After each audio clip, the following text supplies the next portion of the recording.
Alright, so for this lesson you're going to be learning controlled airspace and pattern work. And an objective by the end of this is that you'll have a demonstrate an understanding of controlled airspace, how to read the sectional chart, the dimensions of controlled airspace, the operating requirements, the equipment requirements, and then for pattern work you'll be able to demonstrate knowledge of the legs of each pattern, how to enter a traffic pattern altitude, and how to read the segmented circles. So we'll start. So first up, controlled airspace. This is airspace that's primarily for the separation and control of traffic. This is when you're talking to the guys in the tower. So as you can see in the picture, we have A, B, C, D, and E. And then you may see class G, that's uncontrolled airspace. I mean, no tower is in charge of that airspace. And like I just said, it includes A, B, C, D, and E. And controlled airspace is where IFR traffic may exist. So when you're flying in the clouds or like airliners under IFR, you'll be in contact with controllers in controlled airspace. And controlled airspace doesn't mean that you're going to have to talk to the tower, but other IFR traffic may be. That's specifically for Class B. So for the first one, for Class A, the dimensions, it exists from flight level 180, which is 18,000 feet, and goes up to 600, which is 60,000 feet. And the one thing about Class A is it's not chartered on the sectional. You'll see in the later slides there's pictures of the sectional, but Class A is not chartered in the sectional. Not chartered, you said? Not charted, like it's not on the chart. It doesn't show up anywhere. Okay. And in Class A, only IFR traffic can exist. So you must have receive a clearance into Class A. And for requirements, you need to have ADS-B out, IFR equipment, and you'll need DME, distance measuring equipment, if you're above flight level 240, which is 24,000 feet. Class A is like where the airliners and all them fly, big jets that go above 18,000. And because you can only fly IFR in Class A, the pilot requirements are you're going to have an instrument rating. So now we'll look at Class B. Okay. And this is what the sectional chart looks like. So Class A is not charted on here at all. And then you see the solid blue lines. That's all Class B. And the dimensions, it's typically from the surface to 10,000 feet. This one goes up to 7,000 feet. You can tell by these numbers. Okay. And they're shaped like, the best way to put it is an upside down wedding cake. So if you look like from the side, this is kind of what Bravo looks like, where it's different rings. And these layers are configured to whatever the specific needs of the airport are. Like you can see we have extra areas out here. This is Philly, by the way. Okay. And so your cloud clearance and visibility requirements to fly in Class B under VFR, you need to have 3 statute miles of visibility, and you must be able to remain clear of clouds, so you can't fly into a cloud. And for operations, if you're going to go into Class B airspace, you need to receive a clearance. So for an example, that would be the controller would tell you November 1, 2, 3, 4, 5, you're cleared through the Class Bravo, and you would respond 1, 2, 3, 4, 5, clear through the Bravo.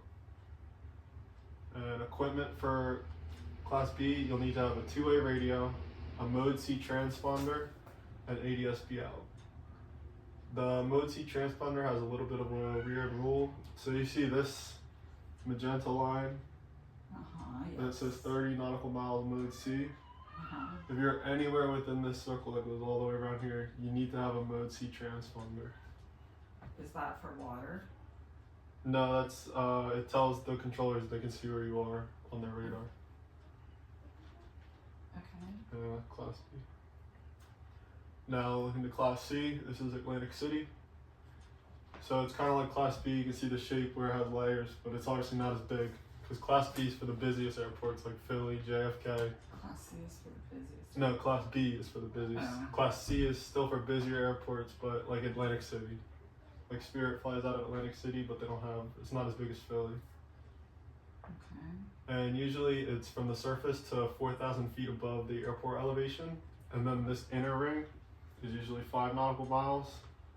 And the outer ring is 10 nautical miles out from the center. Like the 4,000 miles and then no, 4,000 feet. 4,000 feet. And then this ring is usually 5 nautical miles from the airport, and this one is 10 miles out. Okay. And your cloud and visibility clearances, you need to have 3 statute miles of visibility. You need to stay 1,000 feet above, 500 feet below, and 2,000 feet laterally from clouds. And I have a good chart to help remember all those clearances towards the end of this, because it can get a little confusing. And operations in Class C, you must establish 2-way radio communication. So you'd have to call Atlantic City Approach, tell them you're inbound, and then they'll say your tail number and acknowledge you to come in. And equipment, you'll need a 2-way radio, ADS-B out, and a Mode C transponder to fly in Class C. And then for pilot requirements, unlike Class A and Class B, there's no specific certification required. Actually, let's go back to Class B for 1 second. I forgot one part. For pilot requirements for Class B, you have to have a private pilot certificate. The only way you can fly is with a student pilot certificate is if you have an endorsement from your instructor. And then remember, like I said, Class A, you need the instrument rating. And then Class C, there's no specific requirement. Now you have Class D. This is Trenton. This is for this is around Class D. They go around airports with a control tower. So because Trenton has a tower, and it's told by these dashed blue lines, it's Class D airspace. So Class D is like a Even smaller airports that have a control tower. And generally, it extends from the surface up to 2,500 feet above the airport elevation, and it extends usually 5 nautical miles out. And you can tell the height of it by these boxes. It's in hundreds of feet, so this goes up to 2,700 feet. Okay. So that's what you see when you're looking at your your altimeter, you would see that. And like this one goes from surface to 4,100 feet. This ring is 1,300 feet to 4,100 feet. And it goes by like how that shape is. Alright, now we'll look at Class E. So Class E is not charted unless it's below 1,200 feet AGL. So everything that's not A, B, C, D, or E, or D is Class E. You remember, like, E is everywhere. and like who usually uses E? The E is the one where you don't have to talk to anybody if you're VFR, but if you're under an IFR plan, like flying in the clouds, you have to talk. You'll be talking to the controller. So if you stay below the clouds, you can use the You don't have to talk to EVR. anybody. Yeah. It's called VFR. VFR. If you stay VFR, And then you're not required to talk to anybody. below clouds, and then IVR is IFR. IFR. Instrument flight rules. IFR is You'd be talking to above controllers. clouds. Is in above in them. And talk to controller, and E you don't have to. It's optional to talk, correct? Yeah, it is unless you're getting following. So it's uncharted and it extends from 1,200 feet AGL to whatever the base of the next airspace is. So remember, like we said here, how there's this shelf right here. Mm-hmm. So that shelf is C, but everything under here is E. Okay. So like under 1,300, it'd be E to 1,200, because it extends from 1,200 up. Mm-hmm. And then there's 3 different ways you can see E on the chart. So at this airport, when there's nothing around it, it starts at 1,200 feet, Class E. Mm-hmm. If you see this vignette, like this shaded magenta, Mm-hmm. that means E starts at 700 feet inside here. Where do you see? Because it's 700 feet, or how do you just? It's just, it is, if the vignette means it starts at 700 Okay, feet. so the vignette, if you see a vignette, it's 7,000, Yeah, it's 100 700 square feet. AGL. 700 above the ground. above ground. And then if you see the dashed magenta line, that means it starts at the surface. So you can see surface. So the vignette with the magenta line. Yeah, means- inside this means it starts at the surface inside here. So the surface would be like the airport. Yeah, it starts at the ground, and then from here out, that starts at 700 from like there. Okay. So it'd be surface 700, and then outside of it starts at 1,200. So E is the vignette And then your cloud clearance and visibility for Class E, there's two different ones. If you're above 10,000 feet MSL, or below, we're gonna start with below. Below 10,000 feet MSL, it's 3 statute miles visibility, 1,000 feet above, 500 feet below, 200 feet laterally. It's the same as Class C and D. Okay. If you're above 10,000 feet MSL, then it gets a little further to 5 statute miles visibility, 1,000 feet below, 1,000 feet above, and 1 statute mile horizontally. That's just because above 10,000 feet, everything's moving a lot faster. So you don't want somebody to pop out of the clouds. Okay. And operations in Class E, there's no specific requirements. Like I said, you don't have to talk to the controller if you're VFR. If you're under IFR, you'll be in contact with them. And you just know that it's a VFR or IFR based on the class it is? No, it's under what rules you're flying under. If you're flying by looking outside or looking inside at your instruments. The VFR, you have to stay outside of the clouds. You can't get into the weather at all. IFR, you can fly in the clouds, and ATC is responsible for keeping you away from other people. Okay. And that's what controller airspace is all about for IFR. And pilot requirements, there's no specific certificate required to fly in Class E. Oh, and equipment requirements, you'll need a Mode C transponder if you're above 10,000 feet MSL. Or within, remember the 30, outside the Class B 30 nautical mile veil. You can go back to that. Like for an example, this would still be Class E, but because you're inside that veil, you'll need transponder. Out here, you wouldn't. Okay. Although I don't Even though really it's- see a vignette. That's not that's the solid magenta line is the veil. It's a little, Oh, that is a vignette though, but right there. that's what the line means. You have to have a transponder. Right. It's- And then this is the triangle I was talking about to remember your visibilities. So remember we said C, D, and E are 3 statute miles, 1,000 feet above, 500 feet below, 2,000 feet horizontally. And we talked about E being 5 statute miles, 1,000 feet, 1 statute mile. So if you can remember this triangle, it's a good way to remember them. You don't have to worry about G because that's uncontrolled. But for controlled airspace, you have to worry about these. And then Class B is 3 statute miles clear of clouds. Alright, so that does it for controlled airspace. Let's look at a little evaluation. So, say you're located where the red X is at 2,500 feet. Mhm. What airspace is that? I need to get a little closer. Is it like, am I doing the A, B, or C? Yeah, is it in? So you're up here. Mm-hmm. You're inside this dashed blue line, and that goes up to 2,700. You're at 2,500. So what would the dashed blue line? What kind of class would that be? Dash blue line would be B. The dashed blue line? At 2,500 feet. Hold on. Remember, B goes around the busiest airports. So this is a real busy one. Mm-hmm. So what would be? Oh, so you're saying it's outside of the busiest, so that would be, so there, it's a smaller airport then, right? You're inside this one. Which is so what is that? Smaller airport. What would you say that X was? Give me like an airport. It's right next to this airport right here. Whatever, Concord, Houston Regional. Give me like an example next to ours that I would know. Like, is it an Atlantic City airport? Is it a Philly airport? It's like a train airport, but you should be Then able to it tell should by be D. yeah, and you tell it's D by the dashed blue line. You see the dash? Oh yeah. That Really? means it's D. Oh yeah, that's why I said you might get a little closer. Yeah, I can't even Alright, see and then- that dash. But yes, D. If you Yes. just tell me. And remember, you said what these numbers represent?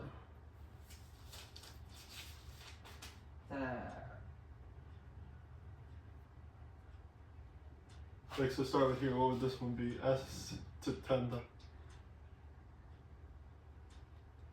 Do you know what these ones mean? SEC. SFC. Let's see. Like, what do these numbers mean when you see them? let's see, the surface. Yeah, so this goes from surface to 10,000. Yeah, so surface So to then 10,000. This goes from, then this number means it goes from the surface to, That to it's a 27. 27. So it goes 27 to what? 27,000 feet. Then hundreds of feet. Oh. Because you had 2 zeros, 10,000. Okay. 2 zeros. So you're at 2,500 feet. So what class are you in? And give me an example of what airport that would be. The 27. What are you asking me? What the 27 is? Or What airspace this? are you in here?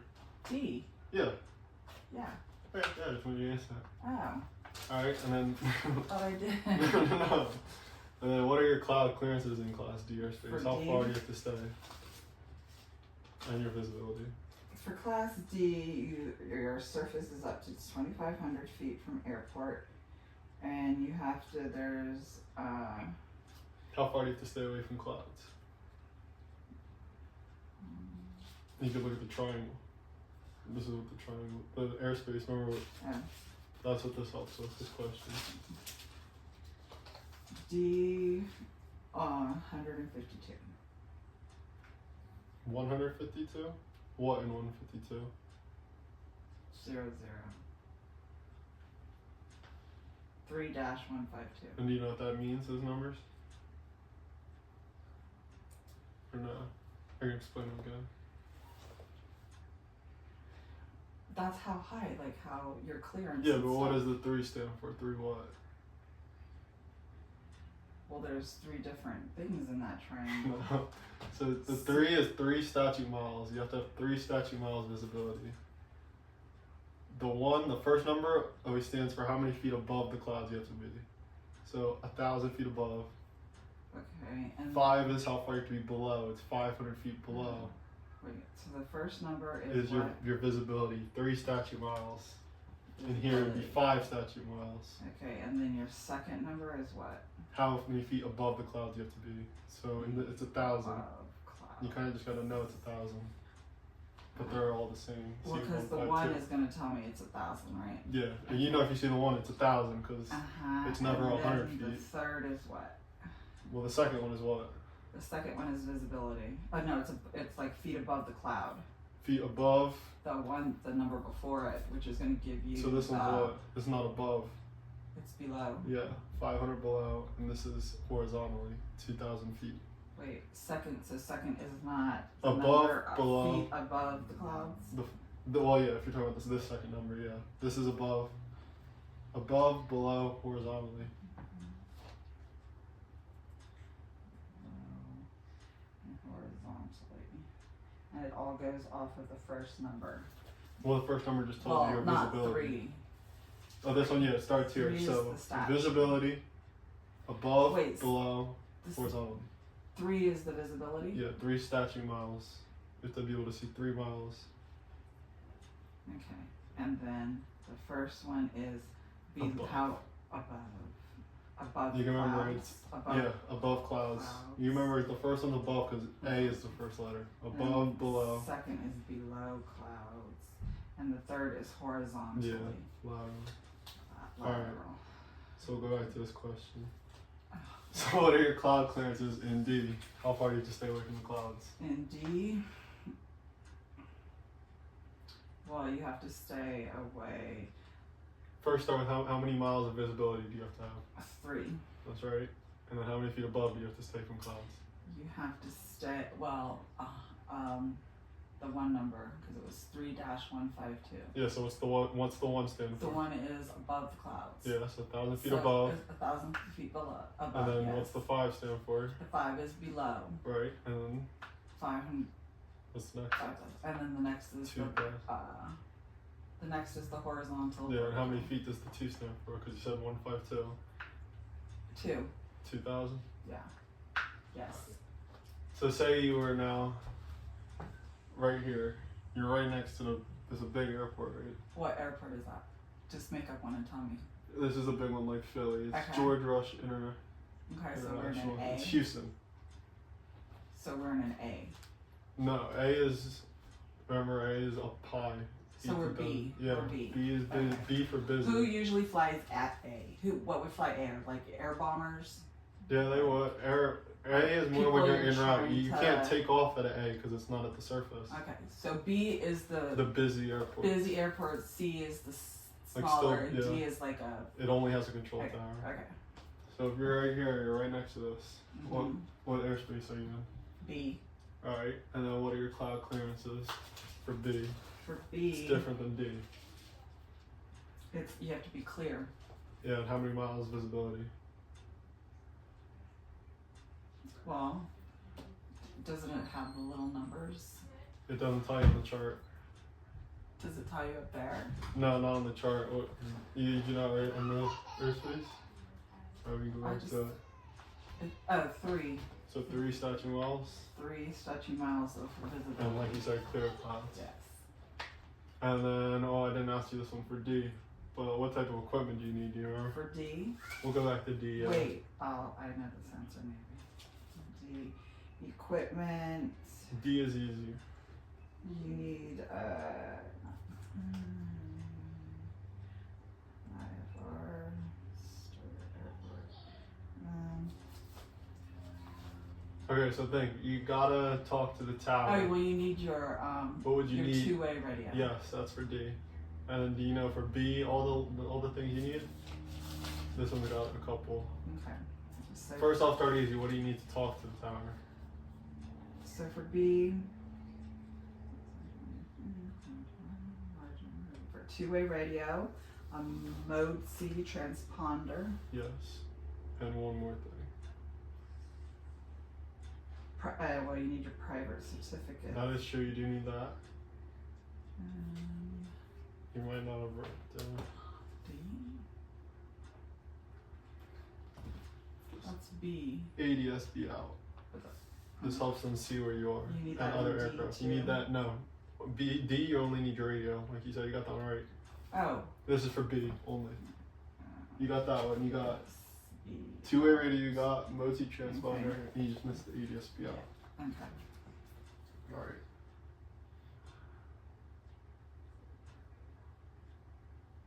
Let's do one more.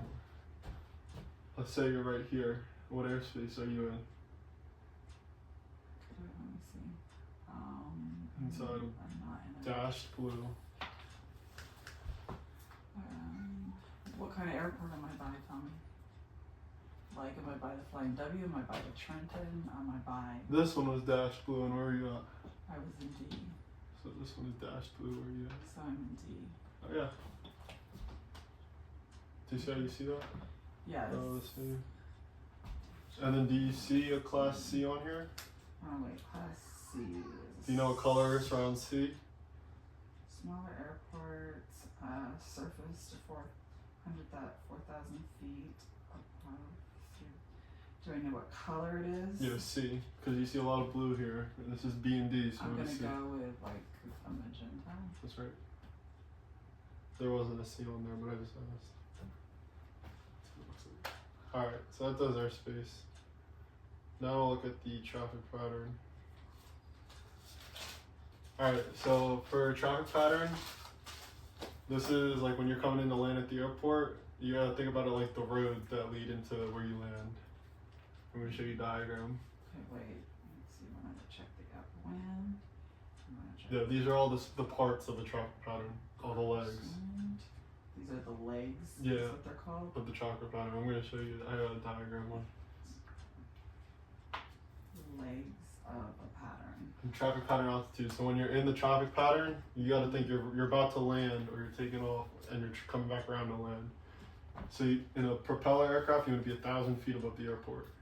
If you're in a jet, you're a little higher, 1,500. But you just worry about propeller. You want to be 1,000 feet above the airport. So if the airport's 200 feet above the ground. Alright, so you got the legs of the traffic pattern. Okay. So you have upwind, crosswind, downwind, base, and final. Those are all the things that make the traffic. Those are pattern. different turns you take. So remember, you start with the upwind, turn Mhm. crosswind, turn downwind, turn base, turn final. Mhm. And traffic pattern altitude, you want to be 1,000 feet above the airport elevation in propeller aircraft. Mhm. So if the airport was 200 feet above the ground, how high do you want to fly? Another 1,000 feet above that. Yeah, so that'd be what, 1,000 plus 200 is 1,000 plus 200. How far? How far would you be? Yeah. And then, so these are good examples of the traffic pattern. So you see the airplane starts here, Mm-hmm. and take off into the upwind. Right. You'll turn 90 degrees left to the crosswind, Mm-hmm. left to the downwind, left to the base, left final. And this would be left traffic. And all traffic patterns are standard to the left unless they say right pattern. RP, right. Yeah, right pattern would be right traffic, which would be this one. So all your turns are to the right. And so say on takeoff, this is your set full power, rotate. On the upwind, you want to climb out at your best climb speed. About 200 feet below the traffic pattern altitude, you want to start your crosswind turn. Then once you get to your traffic pattern altitude, you'll begin to turn base, and you want this to be about a mile. That way you're not too close and not too far, and you want to give yourself a good amount of time. So you'll be about a mile, and you turn downwind. You pick up all your speed. Then you do, you're at like cruise speed, like 90 to 100 knots.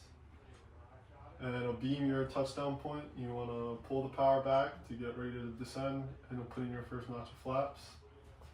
Then you fly out till you're about 45 degrees away from your touchdown point, and that's when you can begin your base. You want to be like 70 to 80 knots here, and you'll put in your next notch of flaps.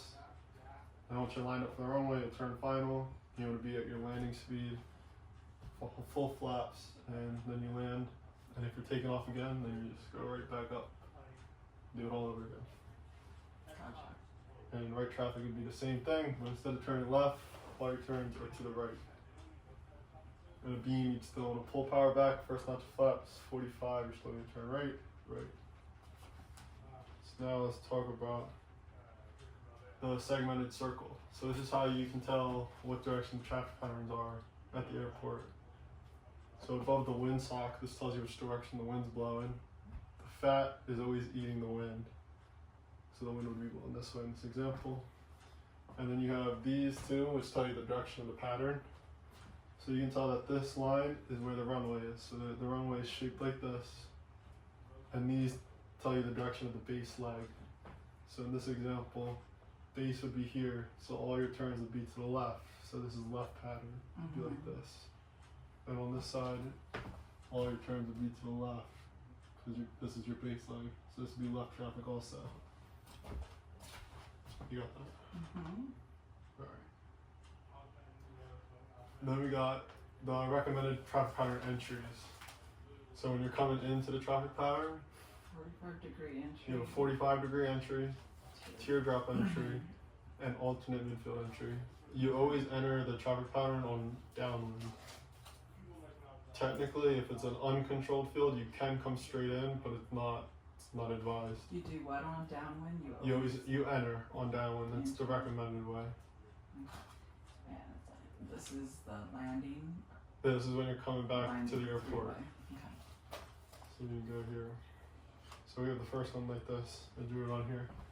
You see the 45-degree entry. So if the airplane's on this side of the airport, like on the same side as downwind, you'll just kind of get on a 45 and join midfield about, and then just turn in and join the downwind, base, final, and land like that. Okay. That's the easy one. You're not going to land with your matched up to your runway on that one? You are, I just need to turn the plane around. So you'd come in, go down, turn final, and land. And then if you're going back around, then you would do upwind, crosswind, downwind, because you can do this to practice your landings over and over again. Okay. It's the same thing if it's right pattern, and you want to do a 45 entry, you'd be on this side of the airport. Then you would join the 45, come in, go on downwind, then turn base and final, and land. So some of the other entries. So this is what kind of traffic pattern? Teardrop, No, what rectangle, direction traffic is this? Which way are you making your turns? left. Oh, it says RP, now I'm making right. Even if it doesn't say RP, what direction is that turning? Right. So it'd be right traffic. Alright, so if you're gonna teardrop in, so you wanna come in for this down, right? But you're on this side of the airport. Okay. So you're gonna overfly midfield I make a circle and about go 1,000 back around. feet above. And then once you get over downwind, you wanna fly out about another mile, a mile and a half. Now, why would you do this if there's another plane flying? If another Do it plane's in flying front the of pattern. you, or there's Like say something this going on? guy, you're over the airport and some dude is on the upwind. Mm-hmm. You don't want to just come in and get on the downwind because by the time you get over there and descend, he's probably going to be right here. You gotta hit him. So to get spacing and even just join, you want to fly out and then you make a nice gentle turn. It almost looks like a teardrop. Mm. And you'll join in. Teardrop. Yeah, Okay, so they're called teardrops. So you can teardrop into the downwind. gotcha. Oh.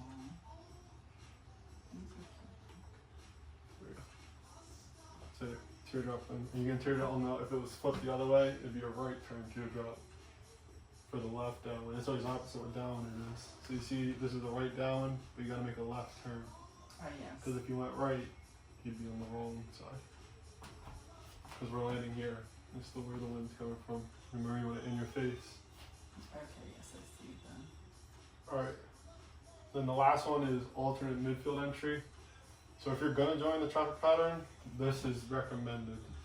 Okay, the teardrop? Yes. Now if you're gonna join and nobody's in the pattern, this is when you could probably do this one. Because you always have to yield to anybody who's already in the pattern. Mm-hmm. So you have to yield to them. So what are you doing here? You're going... So you're gonna overfly the field uh-huh. and you're gonna just join the downwind right there. You're not gonna do a total teardrop. If Oh, the then only, you're just going to come up back yeah, that way. if you're the like only just a one, so little- you just 45 in, And then follow your things in. base Okay. final, and land like that. Okay. And the wind's right there. And so that went over the 45 teardrop and alternate midfield. Mm-hmm. Alright. So now I'll do an evaluation for the traffic pattern. So I want you first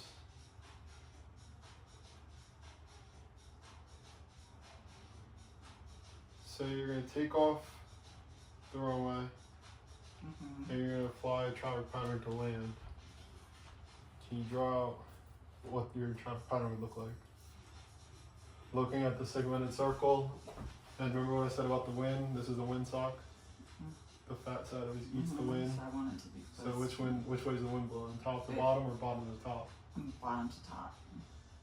Bottom to top this way? No. the So top to bottom. Top, Yeah. top to bottom. Okay. So then which runway are you using? 3-6, which goes this way, or 1-8, which goes that way? I'm going to go to the top, 1/8. And I'm going to come down because I want that air to be blowing. So you're going this way? Is that the little circles inside here? There is my flight pattern, right? This tells you which direction the wind's blowing, so we said it's blowing this way. Yes. So then I need to. So which Oh direction? no, I want it in my face. So I'm going to go up. So, okay, I'm so going you to use go a on 3-6. 36. Okay, yes. yes. So I'm going to Now- go up 36.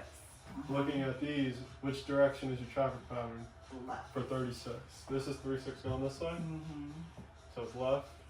Yeah. Yep, it is. Oh, okay. I thought Because you were saying- your base yeah. leg is left. Mm-hmm. If you're on 1-8, which way would it be? If I was on 1/8, it would be opposite me. And then so this it is would your base. be The final is what way? to the right. Yep, right. It'd be right for 1-8. But we're using 3-6, so it's gonna be left. Right.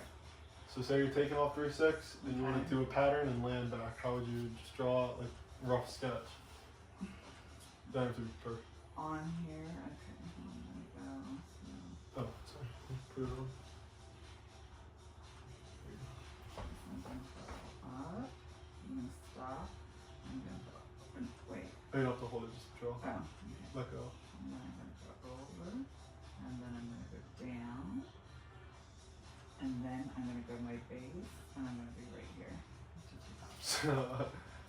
How long should this be? This looks pretty short. Well, I'm not going up this line here. It's gonna be a long, they're like long lines. They're supposed to go, but you started my plane over here. If you start my plane here, then it's gonna be the whole thing. You know what I'm saying? It's gonna be the whole line, like, and then it goes down, and then it goes down, and then it goes. So it's a That's rectangle. better. It's supposed to be a rectangle. I was just going by the little runway you drew. Yeah, me, you had the but right it's idea. supposed to be long. But on your upwind, you're gonna fly way past the runway because you're gonna climb all the way up to Tropicana. So that line would probably go all the way to like out here. Okay. But then you'd right, it'd be a mile, and then downwind. And then remember your 45, which Yeah, you're close. not. and the final. All right. Okay. So then, I'm gonna take this. Is this a real It's an Apple Pencil. Why is there not following? It's your pen. Okay. So then say.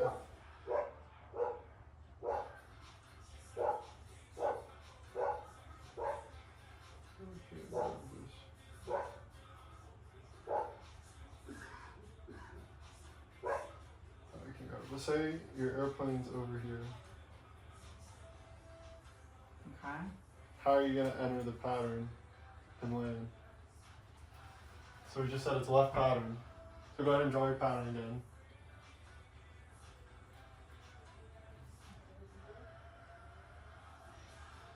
So you're going to fly it up. That might be a little hard. Well, I'm not. No, it's good you held it. Oh. Well, I'm gonna go over. I'm gonna You go sit back here, and over. then I'm gonna go teardrop, and come back. So I'm gonna do a teardrop landing. You already tear up the can. Or you could do what? I'm just not good at the thing. Okay, so there's, If I'm not gonna do a teardrop, Can you then kinda I draw could it do too? a midfill injury. that is true. If nobody else is there, those are the two you can do if your airplane's here. Because you can't do a 45 because you're doing the wrong down. So I'm you not. get that right. I'm not good at drawing though. But, And then you're just going to draw what's a teardrop look like. So you're oh, gonna, okay. So which way you're going to teardrop. I'm. That's what I want to see you draw.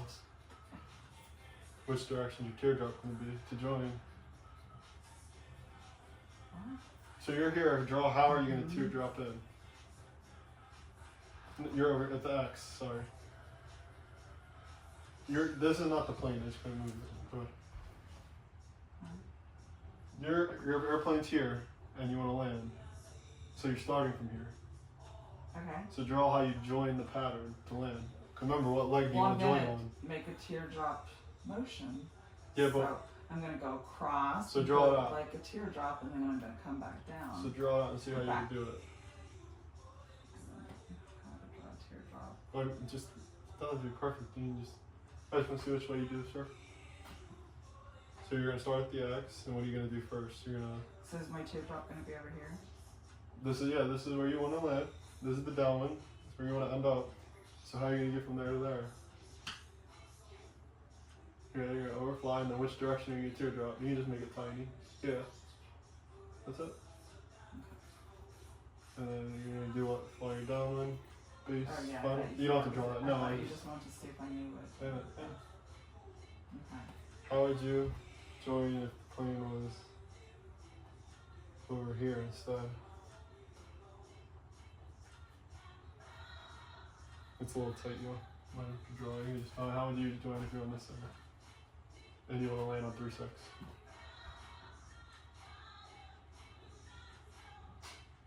What are the three I'm types gonna of enter entries? downward. Down. Yeah. So how are you gonna do that? Which one? You use 45, teardrop, or alternate midfield? I'm gonna say 45. It's true. So how would you draw on a 45? You just kind of sketch a little. I'm 45, gonna- so I'm what gonna is the go 40? like 45. 45 degree, yeah. Yeah. Right there. That's right. So I'm just gonna. No, to airport or to what?